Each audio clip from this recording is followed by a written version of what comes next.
Coucou et bienvenue chez moi. Aujourd'hui, on se retrouve pour l'épisode 3 de notre série spéciale retrouvailles et je vais vous parler de ma routine sportive. Je vous ai filmé aussi quelques clips, notamment de certaines séances de sport et aussi d'autres trucs que je vous ai filmé un peu au fil de l'eau, genre les derniers jours, pour que ce soit une vidéo où je papote et qui soit en même temps pas trop longue non plus à regarder. Ce que je vais faire, c'est que je vais faire un peu différemment de d'habitude. Je vais papoter sur ma routine sportive et puis de temps en temps, je vais vous mettre des clips d'autres choses que j'ai filmées, comme ça fera passer le temps un petit peu plus vite ou en tout cas ce sera plus sympa à regarder, donc n'hésitez pas à me dire si vous aimez bien ou pas le format. Je pense que vous avez remarqué, je teste un peu des formats à droite et à gauche. J'ai pas forcément encore trouvé mon format préféré. Aujourd'hui, c'est comme ça qu'on fait et vous me direz si ça vous plaît. Donc aujourd'hui, on va papoter sport et on va papoter qu'est-ce que je fais comme sport en ce moment. Donc je reviens pas sur la façon dont j'ai réintroduit le sport par rapport à mon aménorrhée hypothalamique. J'en ai déjà parlé dans la vidéo précédente et je pense que là, ce qui vous intéresse, c'est plutôt genre ce que je fais en ce moment plutôt que ce que j'ai fait il y a 3-4 mois en arrière. Qu'est-ce que je fais depuis quelques mois ? Je pense que ça doit faire quelque chose comme 2 mois et demi que j'ai repris une routine un peu plus qui ressemble à celle que je vais vous décrire ici. Et ben en fait, ma routine sportive actuelle, c'est qu'il n'y a pas vraiment de routine. Donc je vous décris un petit peu ce que je fais en ce moment et puis je vous expliquerai ce que je veux dire par là à la fin quand je vous aurai tout décrit. Globalement, en ce moment, je coupe ma semaine en 3 séances de musculation, une séance de running, une séance de vélo d'appartement et une séance de crossfit. Pour ce qui est de la musculation, je fais à chaque séance 5 ou 6 exercices maximum. Souvent, il y a une séance pec dos, une séance jambes et puis une séance épaules, bras avec un petit peu de dos. En gros, j'essaye de faire toutes les parties de mon corps tranquillement sur 3 séances, là où avant de faire du bodybuilding et quand j'ai fait du bodybuilding, je faisais plutôt 5 séances de musculation par semaine. Donc l'idée, c'est de continuer à travailler un peu tout le corps, mais avec moins de fréquence, c'est-à-dire en y allant moins souvent. Les objectifs sur ces séances-là, il y a 3 objectifs en fait. Le premier objectif, c'est de prendre du plaisir. Faire de la musculation, c'est quelque chose qui me plaît. Donc c'est pour moi une activité plaisante et du coup, ça me permet de me faire plaisir au quotidien que de faire mes séances de musculation. Le deuxième objectif, c'est bien évidemment de prendre soin de ma santé. Le renforcement musculaire, c'est hyper important pour plein de raisons. Si jamais vous voulez savoir un peu plus en détail pourquoi, mettez-le genre en commentaire en bas, posez-moi vos questions, etc. Et puis j'en profiterai pour vous faire une vidéo un petit peu plus éducative là-dessus, parce que si jamais vous ne le saviez pas, je suis coach sportive à la base. donc de prendre soin de ma santé. Et le troisième objectif, c'est aussi sur certains exercices que j'aime bien, notamment par exemple le développé couché aux haltères, le squat, ce genre d'exercice-là, de performer un peu, c'est-à-dire de me pousser un peu plus dans mes retranchements et d'essayer de progresser proactivement, c'est-à-dire de ne pas toujours rester sur les mêmes charges, sur la même facilité, mais vraiment d'aller me pousser pour en fait progresser tout simplement. Sachant que je ne fais pas ça sur tous les exercices, c'est-à-dire il y a des exercices où des fois je vais avoir envie de mettre plus lourd et je vais pouvoir mettre plus lourd, je vais le faire. Et des fois, même si je peux, j'ai pas forcément envie, donc je le fais pas. Globalement, qu'est-ce que je retire de ces séances-là de musculation ? Du plaisir et quelque chose qui me permette donc de me dépasser par rapport aux performances dont je parlais et surtout de maintenir, voire de développer ma masse musculaire qui est hyper importante pour vivre et surtout vieillir en bonne santé, même si je suis pas encore très vieille, mais le renforcement musculaire c'est important pour plein de choses et je parle de la masse musculaire mais il y a aussi les articulations, le système cardiovasculaire, le système respiratoire, etc. etc. Donc voilà pour ça c'est la musculation. Ensuite pour la course à pied, je cours 1 fois par semaine et je ne cours pas avec un outil de traquage, c'est-à-dire que lorsque je pars, je ne sais pas combien de temps je vais partir. Donc je fais ça un week-end, évidemment, quand je peux me permettre de partir plus ou moins longtemps et que je n'ai pas besoin d'être rentrée chez moi à une heure particulière. Mais du coup, je pars sans montre. Enfin, j'ai mon téléphone parce que j'écoute de la musique, mais j'ai pas Strava, ce genre de truc-là. Je pars juste comme ça et je cours tant que j'en ai envie. Donc c'est vraiment, le but, c'est vraiment de prendre, encore une fois, du plaisir. Ça fait travailler mon système cardiovasculaire, évidemment, mais j'ai envie que ce sport-là reste un plaisir et donc j'ai pas d'outil de contrôle de ma vitesse, ma distance, mon allure, ce genre de choses, pas du tout. Donc en gros, je sais combien de temps je suis partie parce que en partant, je regarde l'heure et en rentrant, je regarde l'heure pour avoir une idée quand même parce que ça va me donner des indications. Si le lendemain, je suis hyper crevée et que la veille, j'ai beaucoup, entre guillemets, couru, ça s'explique. Mais du coup, je ne sais pas Combien de distance je fais, ça ne m'intéresse pas, je n'ai pas envie de savoir, j'ai juste envie, voilà, je cours tant que j'en ai envie, et quand je sens que j'ai plus envie ou que je commence à fatiguer, et ben je fais en sorte de rentrer chez moi. J'ai de la chance, j'habite dans un endroit, vous l'avez vu avec la forêt, etc., où il y a beaucoup de chemins, je peux me permettre d'aller à droite et à gauche sans toujours faire les mêmes tours, et du coup j'ai vraiment aucune idée genre de combien je fais en réalité, et ça ne m'intéresse pas du tout. Ensuite, pour la séance vélo, donc je fais du vélo d'appartement. Il est juste là. Et j'utilise des vidéos YouTube. Donc je prends en fait des vidéos YouTube d'une coach sportive qui fait qui fait des enregistrements de cycling. Je choisis la durée qui me convient et je fais ça. Je vous mets en description la chaîne YouTube en question. C'est vraiment une chaîne YouTube que j'aime beaucoup. Ça fait longtemps que je l'utilise maintenant. Ça fait plusieurs mois. Enfin, j'avais recommencé à faire du vélo, puis j'avais arrêté parce que comme je vous l'ai dit sur la vidéo précédente, il y a un moment donné où il a fallu que je relève de nouveau le pied pour mon aménorrhée hypothalamique. Mais du coup, ça fait plusieurs mois que j'ai découvert les vidéos de cette chaîne YouTube-là et j'aime beaucoup. Elle est toujours de bonne humeur, il y a des musiques qui sont vachement bien, c'est toujours challengeant, etc. La seule petite particularité, c'est que c'est en anglais, donc il faut pouvoir parler anglais, ou sinon vous pouvez mettre la traduction. Genre, je crois, quelque chose comme ça. Vous verrez si vous regardez la chaîne YouTube, mais c'est des vidéos en fait qui sont très cardio et à forte intensité. C'est pas de l'endurance sur la longueur, c'est-à-dire je me monte pas sur mon vélo et pendant 1 heure et demie je vais pédaler à la même vitesse. C'est vraiment plutôt comme des hits entre guillemets. Donc il y a des moments où on va faire des sprints, il y a des moments où on va mettre plus de résistance, moins de résistance, on va se lever, on va se remettre sur la selle, etc. Et c'est ça que j'aime en fait. Moi j'aime pas les trucs qui sont trop, en tout cas sur le vélo, j'aime pas quand c'est trop tout le temps la même chose. J'ai besoin que ça bouge un petit peu. Donc c'est pour ça que je choisis ce genre de vidéo là.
Et ensuite, pour le crossfit, donc ça, je dis que je fais du crossfit, mais en réalité, je suis pas du tout dans une box de crossfit.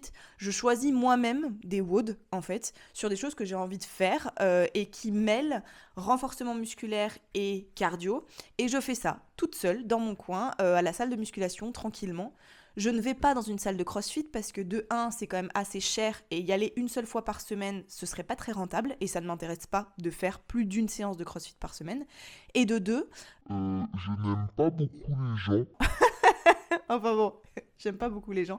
J'aime pas vraiment m'entraîner avec du monde et la box de CrossFit, c'est beaucoup trop d'interaction sociale pour moi et j'ai testé, mais j'ai pas du tout aimé. Donc je vois pas l'intérêt. Encore une fois, le but c'est certes de prendre soin de ma santé à travers ma pratique sportive, mais c'est surtout de me faire plaisir. Donc je ne vois pas l'intérêt en fait de faire des trucs qui ne me plaisent pas, tout simplement.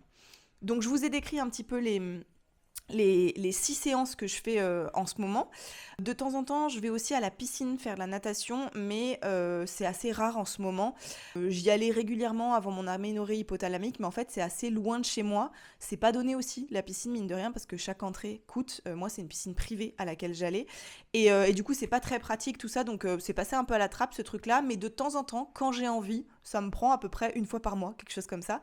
J'y vais et là pour le coup c'est un peu genre comme la course à pied. J'ai pas d'objectif de temps, j'ai pas d'objectif d'allure, de distance ou quoi que ce soit. Je nage, je nage, je nage et quand j'en ai marre, je m'arrête tout simplement. Pareil par contre je compte quand même les longueurs pour savoir à peu près combien j'ai fait et ne pas être surprise du coup si je suis plus ou moins fatiguée pour pouvoir quand même adapter ma récupération. Mais voilà, j'ai pas d'entraînement particulier, j'ai pas de nage particulière. En réalité, la piscine, c'est vraiment pour me vider la tête. Donc je nage, je nage, je nage, et puis c'est tout. Je fais vraiment au ressenti et au plaisir. À côté de ces 6 séances-là que je vous ai décrites, je suis pas mal tout le temps en mouvement. Attention, quand on parle de prendre soin de sa santé, il faut vraiment, en termes d'activité physique, comprendre que ce qui est important pour la santé, c'est pas tant le sport que le mouvement. Donc le sport, c'est voilà ce que je viens de vous décrire, de la musculation, de la course à pied, du vélo, du basket, voilà, du foot, du rugby, du roller, etc. Et le mouvement, c'est plutôt tout ce que vous faites au quotidien de marcher pour, je sais pas, aller chercher votre courrier, aller faire du shopping à pied, cuisiner, faire le ménage, etc., etc. Donc à côté de ce sport que je fais 6 fois par semaine, je suis aussi beaucoup en mouvement parce que je marche 1 heure, voire 1 heure et demie par jour, tous les jours avec Winky, parce qu'elle a le droit à ses sorties. Et du coup, globalement, mon niveau d'activité physique à la semaine est quand même assez élevé. Je n'ai pas précisé tout à l'heure sur les séances de sport, mais mes séances de sport ne dépassent jamais l'heure et demie. Pareil, quand je faisais du bodybuilding, etc., des fois j'avais des séances de 2 heures, de 2 heures et demie. Là, à chaque fois, c'est maximum 1 heure et demie, et encore 1 heure et demie, c'est le grand maximum. La plupart des séances sont à moins que ça. Tout sport confondu. Donc voilà, j'avais oublié de le préciser, mais c'est important aussi parce que évidemment, si vous faites 6 fois par semaine des séances de 3 ou 4 heures, à un moment donné, votre corps il va plus pouvoir. Et 1 heure et demie, c'est déjà long. C'est pour ça que je dis que c'est le grand maximum. Après, pour l'organisation, j'ai pas de jour en fait déterminé à l'avance pour chaque séance. Je fais vraiment au feeling et mes jours de repos sont changeants. C'est-à-dire que si je sens que j'ai de l'énergie, je vais pouvoir enchaîner certaines séances. Bien que je fasse attention, par exemple, je n'enchaîne pas une séance jambes, une séance running, une séance vélo. Non, il faut quand même que mes jambes, elles se reposent. En plus, comme je vous le dis, je marche beaucoup, donc il faut quand même que j'ai du repos. Mais j'ai pas de jour prédéterminé. Des fois, ça va être, muscu, repos, vélo, muscu, WOD et running. Et puis des fois, ça va être running, muscu, WOD, repos. Enfin voilà, ça dépend vraiment de mon feeling, de mes envies, de est-ce que j'ai envie de me déplacer ou pas. Parce que la musculation, il faut que j'aille à la salle de sport, mais le vélo et le running, je peux faire ça depuis chez moi, donc c'est plus pratique quand j'ai moins de temps. Ça va aussi dépendre de qu'est-ce que j'ai envie de faire, ça va dépendre de mon énergie, de, voilà, comme je vous le disais, est-ce que mes jambes sont fatiguées? Si oui, je vais plutôt faire de la musculation haut du corps. Si au contraire mon haut du corps est fatigué, je vais plutôt faire quelque chose du bas du corps. Et le seul truc notable, c'est qu'il n'y a jamais 2 séances de sport dans la même journée. Je marche déjà Beaucoup. Si je me mets à faire le matin muscu, le soir running, je sais pas trop quoi, Je vais pas m'en sortir. et mon corps non plus, donc ça n'a absolument aucun intérêt.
Ça peut paraître beaucoup, dit comme ça, le nombre de séances de sport que je fais, et c'est effectivement beaucoup. Il n'est pas conseillé et il n'est pas nécessaire de faire autant de sport que ça.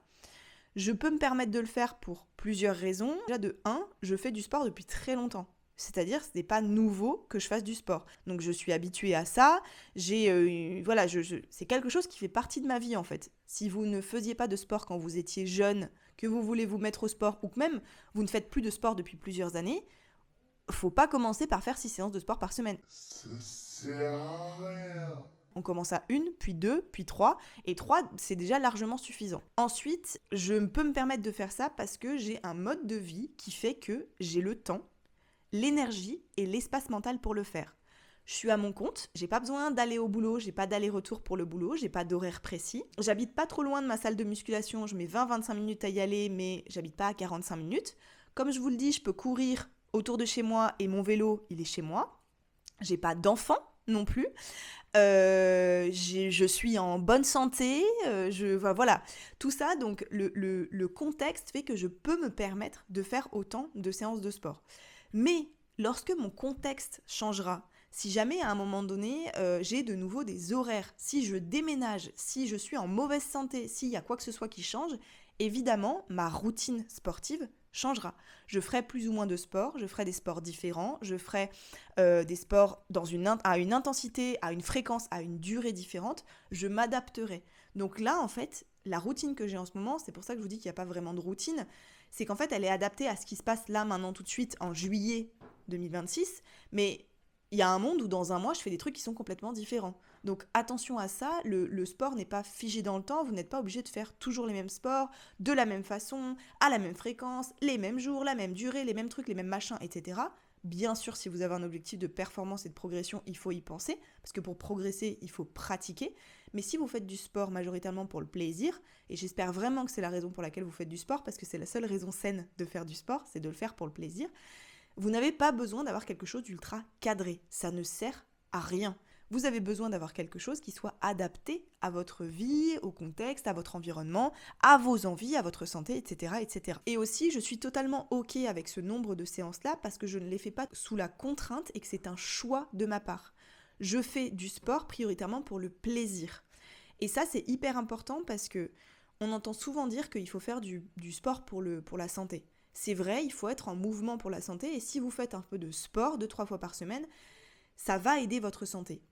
Mais en fait, la santé est un très mauvais driver de motivation chez les êtres humains, ça a été montré. Donc si vous voulez quelque chose qui soit durable en fait dans le temps et qui soit vraiment quelque chose de bénéfique pour votre santé, votre motivation principale pour faire du sport ne doit pas être votre santé, mais ça doit être votre plaisir. Si vous trouvez quelque chose qui vous fait plaisir, en fait, ce ne sera pas vécu comme une contrainte d'y aller, ce sera vécu comme un bon moment, et donc ce sera durable, et donc ça servira à votre santé. Du coup, moi, en ce moment, j'arrive à avoir ce genre de routine-là parce que ça me fait plaisir. Et d'ailleurs, quand ça commence à ne plus me faire plaisir, que je commence à regarder l'heure pendant mes séances, que j'ai envie que ça se termine, que je traîne des pieds pour aller à mon entraînement, etc., ça veut dire que j'arrive à un moment donné où il faut que je me mette à faire des pauses et où il faut que je récupère. Donc, pour récupérer tout ça, parce qu'il y a quand même beaucoup je suis quand même beaucoup en mouvement dans ma semaine, c'est pareil, je fais beaucoup au feeling. C'est ce que je vous disais, quand je suis fatiguée, quand je traîne des pieds pour y aller, quand je regarde l'heure pour voir quand est-ce que ça va se terminer, etc. Ça, ce sont des signes que je connais maintenant qui signifient qu'il faut que je fasse une pause. Je peux me permettre en fait de faire mes récupérations comme ça et mes semaines de pause ou mes journées de pause comme ça au feeling et au ressenti parce que je connais très bien mon corps. Mais si vous ne connaissez pas très bien votre corps ou que le sport c'est quelque chose d'un peu nouveau pour vous, avoir pour le coup un protocole de récupération, c'est-à-dire savoir à l'avance, ok, si je fais de la muscu, entre 6 et 10 semaines, il va falloir que je fasse une pause d'une semaine, etc. Là, je peux peut-être aller le lundi et le mardi à la salle, puis le mercredi, je vais avoir besoin d'un temps de repos, etc., etc. Ça peut être complètement adapté et ça peut être beaucoup plus approprié que de faire au feeling. Donc moi, je peux faire au feeling parce qu'encore une fois, je suis coach sportive, je connais mon corps, je connais mes ressentis, je sais l'écouter, etc., etc. Je fais du sport pour les bonnes raisons. Ça aussi, ça rentre en ligne de compte sur comment est-ce qu'on fait pour récupérer correctement. Mais si c'est pas votre cas, il faut quand même une petite stratégie de récupération. Moi, quand il s'agit de récupérer, c'est-à-dire quand il s'agit de faire une pause, ça peut être donc une journée de pause, donc ma journée de repos de la semaine, ou ça peut être plusieurs journées de pause ou une semaine complète, etc. J'ai aucun problème en fait avec le fait de faire des pauses parce que j'ai un rapport au sport qui est vachement apaisé en réalité. Comme toutes les personnes qui ont eu en fait des troubles des conduites alimentaires, je suis passée par un moment donné où le rapport au sport était très compliqué. Ce n'est plus le cas du tout maintenant et donc j'ai aucun problème en fait à avoir des moments de récupération. J'ai aucun problème à dire bah là je vais bouger moins. Là, je vais pas faire ma séance et c'est pas grave, ça va me permettre de récupérer. C'est pas pour autant que je vais perdre en performance, c'est pas pour autant que je vais grossir, c'est pas pour autant qu'il faut que je mange moins, etc., etc. Et ça, je pense aussi que la pause forcée à cause de l'aménorrhée hypothalamique, ou devrais-je dire grâce à l'aménorrhée hypothalamique, m'a beaucoup aidé sur ce rapport au sport-là, qui était assez apaisé avant la hache, mais qui était encore un peu brinque-ballant. Là, c'est vraiment assez solide, donc finalement, la hache a été en soi une petite bénédiction à ce sujet-là. Mais je peux, voilà, je n'ai aucun problème avec mes temps de récupération, en fait, de ce sport, parce que j'ai un rapport à tout ça apaisé. Par exemple, quand va sortir cette vidéo-là, je serai pas chez moi, je suis pas chez moi pendant 2 semaines, et bah, c'est pas grave, en fait. Je sais que je vais bouger différemment, peut-être que je ferai du sport, peut-être que j'en ferai pas, peut-être que je ferai les mêmes sports que d'habitude, peut-être que je ferai des sports complètement différents, c'est pas grave, je m'en fiche en fait. Je m'en fiche parce que pendant 2 semaines, je vais faire autre chose, je vais prendre du plaisir ailleurs, je vais avoir d'autres activités et quand je reviendrai, eh ben, je reprendrai ces séances de sport-là qui me font me sentir bien, qui m'apportent du plaisir, etc. sans avoir eu l'impression en fait de mal faire les choses juste parce que j'ai pas fait de sport. C'est vraiment comme ça en fait que aujourd'hui, moi, je pratique mon sport, c'est-à-dire je sais qu'au fond, il y a un besoin de faire du sport pour ma santé, mais en fait, le plaisir à faire ces activités-là est principal, c'est vraiment la raison principale pour laquelle je fais une activité sportive, et du coup, je n'ai aucun problème à en faire, comme je n'ai aucun problème à ne pas en faire, parce que je sais ce que ça m'apporte, et si jamais j'ai des moments où je ne fais pas de sport, je vais aller chercher le plaisir apporté par le sport autre part. Ceci étant dit, j'ai quand même besoin de mouvement, donc je sais très bien que même quand je ne suis pas chez moi, je trouve toujours en fait des moyens, notamment d'aller me promener. Parfois, il m'arrive de faire de la mobilité, de faire des étirements, d'aller faire une séance de sport par-ci par-là, etc. Ça ne coûte rien d'emmener son maillot et son bonnet de bain pour aller à la piscine, par exemple, même quand on n'est pas chez soi. Mais voilà, c'est comme ça en fait que moi, je vois le sport aujourd'hui et comme ça que je le pratique aujourd'hui.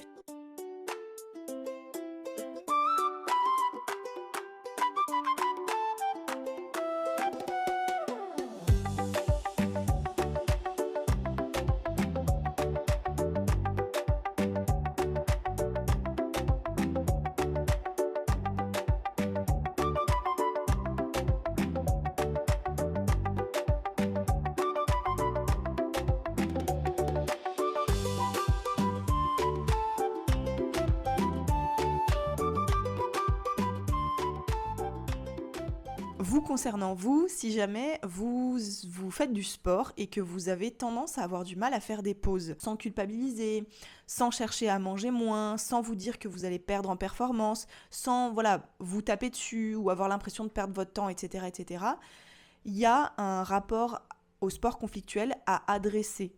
C'est-à-dire qu'on parle beaucoup du rapport à l'alimentation, on parle beaucoup du rapport au physique, donc de l'image corporelle, mais on parle beaucoup moins du rapport au sport. Or, le rapport au sport et le rapport au mouvement de manière plus générale, parce que certaines personnes ne vont pas culpabiliser de ne pas faire de sport, mais vont par exemple culpabiliser de ne pas faire 10 000 pas par jour, alors que ça n'a aucun sens. Le 10 000 pas par jour, il sort d'une campagne marketing, c'est vraiment, ça n'a rien à voir avec la santé. Si jamais vous ressentez ce genre de sentiment-là, ça veut dire que votre rapport au mouvement est conflictuel et que vous êtes en fait esclave de ce mouvement-là et donc il y a un problème à adresser pour retrouver une liberté et un bien-être qui vous permettent de prendre réellement soin de votre santé. Faire 10 000 pas par jour et faire 3 séances de sport par semaine parce que vous culpabilisez quand vous ne faites pas ça, parce que vous pensez que c'est obligatoire, etc., etc., c'est pas du tout sain. Ce qui est sain, c'est de trouver un moyen de bouger en vous faisant plaisir. Et ça, c'est quelque chose qui se travaille aussi. Donc du coup, pour résumer, j'ai appelé cette vidéo routine sportive, mais il n'y a pas réellement de routine. En ce moment, c'est ce que je vous disais, j'ai donc de la marche tous les jours et j'ai 6 séances de sport par semaine avec de la musculation, du running, du vélo et du crossfit. Mais encore une fois, si ça se trouve, d'ici 2 semaines, ça aura changé. Là, ça fait 1 mois et demi ou 2 mois à peu près, je crois que c'est comme ça, sachant qu'il y a eu quelques semaines où j'ai fait que 4 ou 5 séances quand j'étais fatiguée, où je me suis vraiment adaptée. Mais globalement, la trame, c'est un peu ça. Mais voilà, encore une fois, dans 2 semaines, dans 2 mois ou même dans 3 jours, ça peut complètement changer. Tout dépend en fait de mes envies, de ce que je peux me permettre de faire, voilà, où je suis, si je suis chez moi ou pas, est-ce que j'ai le temps ou pas. Et c'est ça qui est plaisant, c'est d'avoir une liberté sportive et de faire ça par plaisir uniquement et non par obligation. Et bien évidemment, pour pouvoir soutenir tout ça, il faut une bonne récupération. Donc, comme je vous l'ai dit, plutôt une récupération par rapport aux jours de repos notamment. Mais il faut aussi, entre autres, une bonne alimentation. Et ça fait partie des épisodes que j'avais prévu de vous faire dans cette série spéciale Retrouvailles, c'est de vous parler de mon alimentation en ce moment. J'ai pas mal de choses à vous dire là-dessus, que ce soit par rapport au sport ou que ce soit par rapport à la manière dont je m'alimente globalement. Donc ce sera l'objet de la prochaine vidéo. Voilà, j'espère que cette vidéo vous a plu, j'espère que vous avez appris des trucs, que ça vous a donné matière à réfléchir sur votre routine sportive et votre rapport au sport. Si jamais vous avez des questions ou quoi que ce soit, mettez-les en commentaire. Et voilà, comme on le dit dans le YouTube Game, si jamais vous avez aimé la vidéo, n'hésitez pas à lui mettre un petit pouce en l'air. Et j'aime bien aussi avoir vos commentaires sous la vidéo pour savoir ce qui vous a plu, déplu, ce qui a été fait, bien fait, ce que vous aimeriez voir de plus, etc. N'hésitez surtout pas, demandez-moi dans les commentaires parce que c'est aussi pour répondre à ce que vous avez envie de voir que je fais ces vidéos-là. Voilà, j'espère que la vidéo vous a plu et on se revoit dans 15 jours.